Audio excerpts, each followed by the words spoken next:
While living a collective life, I sometimes feel the absence of privacy or a private sadhana life. I feel my time is getting wasted for some useless work or activities which is not helping in my sadhana. Where should I draw the line of living in a group?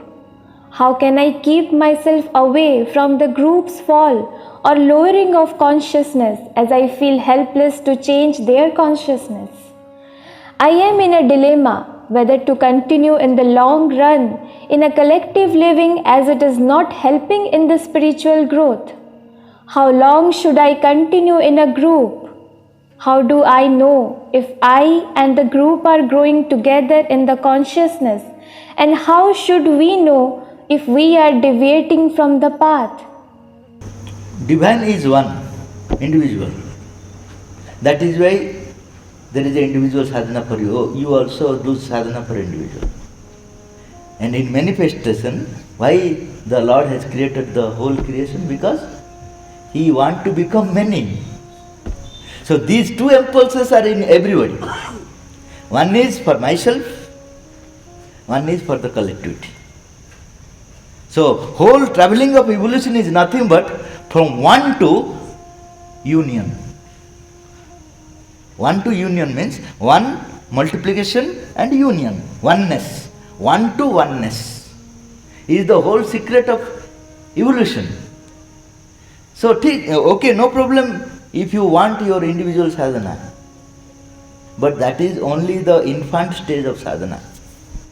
One day or tomorrow you have to be identified with the collectivity, otherwise transformation is not possible.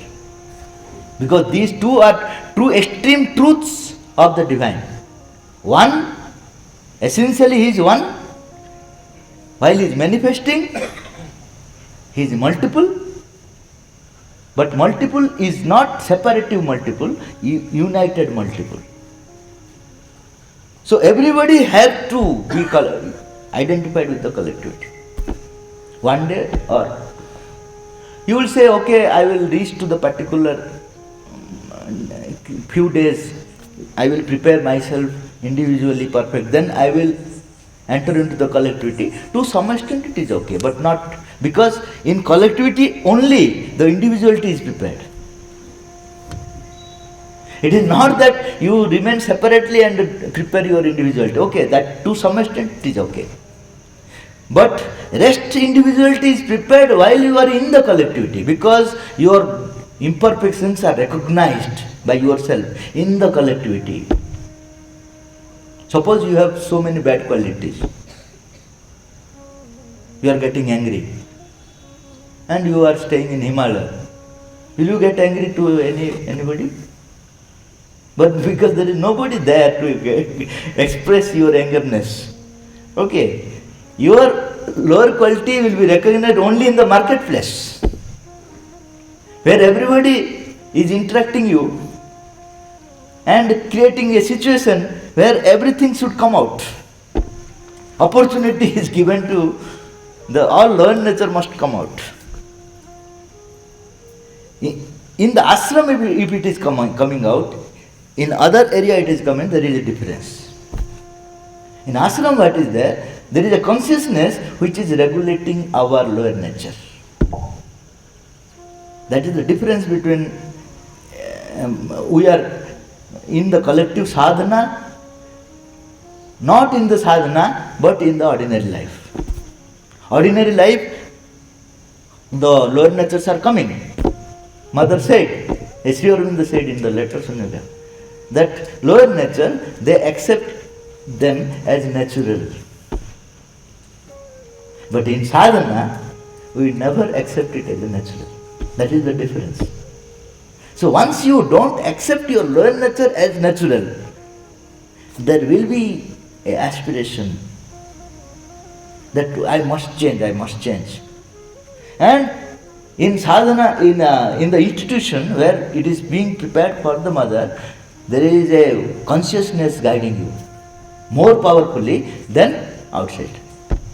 That also Sri Aurobindo said, that in ashram there is a greater force to guide your sadhana. Outside, food is available to lead ordinary life. In ashram, food is available to lead the sadhana. So there are differences. So whole thing is that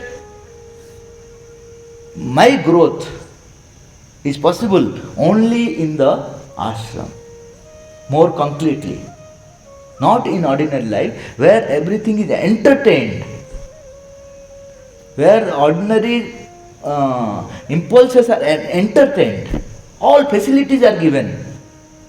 Society is giving all facilities to optimize your satisfaction. But here, what to discipline both have the lower nature. Those who are in the outside, those who are in the ashram, same. You cannot say that I am a Siddha Purusha. No, you don't know yourself. That's all.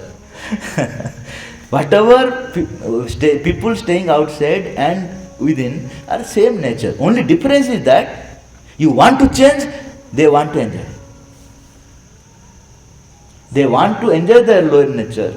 We want to surmount our lower nature. Since we want sincerely to surmount our lower nature, there will be a help from the divine consciousness. Individual sadhana and collective sadhana must go together. You cannot do individual sadhana for a long time.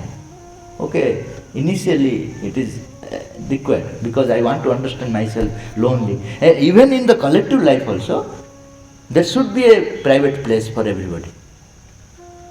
It is not that always collectively will mix up. He should have the private time. That is why there should be separate rooms for all sadhaks. Those who are staying, they should have private. It is not that everybody will be in the dormitory.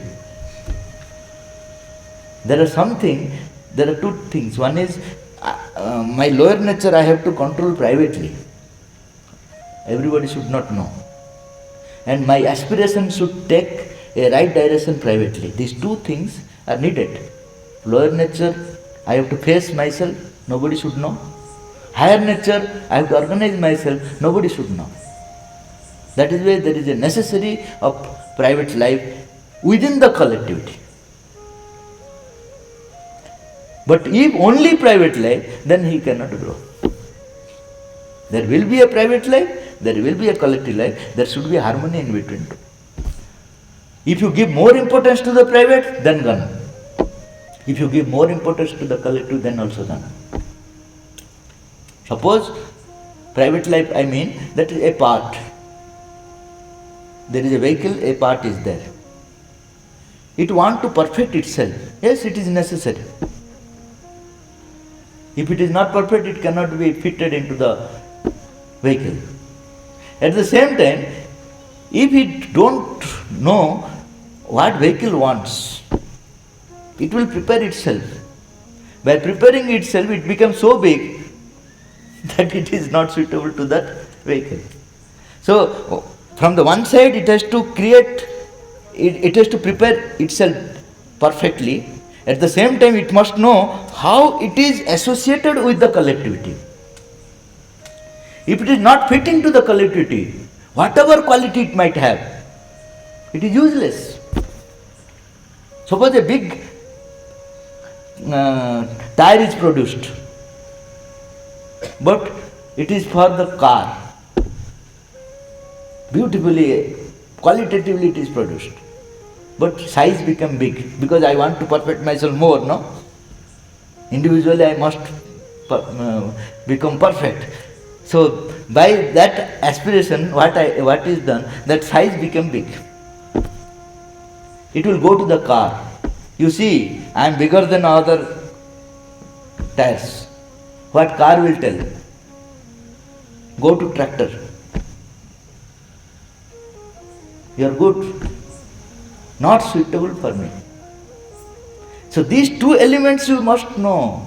One is our own perfection, at the same time fitment to the collectivity. And if you are not staying in the collectivity, you will not know how to fit yourself into the collectivity. So private life and public life, there must be a harmony between these two. That is why this Gnostic aspiring community or commune is very much essential. Very much essential.